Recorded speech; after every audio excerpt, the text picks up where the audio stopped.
نواب کی خوابروب لڑکی فسادات کے دوران ایک مسجد میں پناہ لینے کے لیے داخل ہوئی تو دیکھا کہ ایک نوجوان طالب علم درس و تدریس میں مشغول ہے۔ بغیر کوئی آہٹ کیے لڑکی چند منٹ خاموش کھڑی رہی اور پھر طالب علم کے قریب چلی گئی۔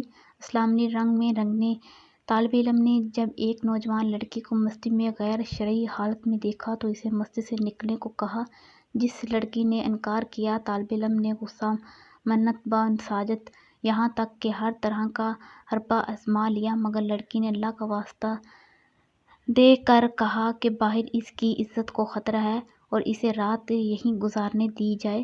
اس پر طالب علم نے کہا کہ ایک شرط پر تم مسجد میں ٹھہر سکتی ہو کہ ایک کونے میں پوری رات خاموش بیٹھی رہو گی اور کسی صورت میرے ساتھ بات نہیں کرو گی۔ لڑکی یہ شرائط مان کر وہاں بیٹھ گئی۔ پھر نوجوان طالب علم ہر تھوڑی دیر کے بعد اپنی ایک انگلی آگ پر رکھتا اور پھر سسکیاں لے کر ہٹا دیتا۔ لڑکی رات بھر یہ تماشا دیکھتی رہی مگر کچھ کہنے سے قاصر تھی۔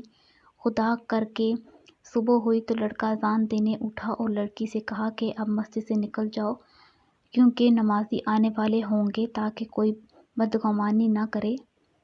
لڑکی نے کہا ٹھیک ہے، مگر مجھے ایک بات بتا دیں کہ رات بھر آپ وقفے وقفے اپنی انگلی آگ پر کیوں رکھتے تھے؟ طالب علم نے جواب دیا کہ رات میں نے نفس اور شیطان اور اللہ کے احکامات کے مابین شش و پنج میں گزاری۔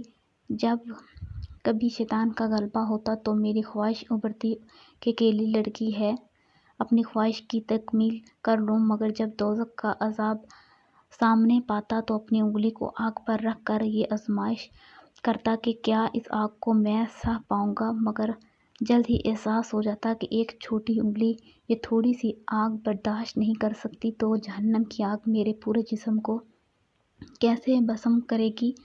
وقت گزرتا گیا اور نواب زادی کے لیے امیر سے امیر شخصیات کے رشتے آنے لگے مگر وہ ہر رشتہ ٹھکراتی رہی۔ لڑکی کے والدین بہت پریشان تھے کہ آخر معاملہ کیا ہے۔ آخرکار لڑکی زبان پر مدعا لے ہی آئی کہ اس کی شادی صرف مذکورہ طالب علم سے کی جائے ورنہ وہ بھی شادی نہیں کرے گی۔ نتیجہ ایک رات نفس کو قابو رکھ کر وہ غریب طالب علم ایک محل میں چلا گیا۔ اگر ہم پوری زندگی اللہ اور اس کے رسول کے طریقوں پر گزاریں تو خالق کائنات ہمیں جنت کے محلات میں کیا مکان دیں گے۔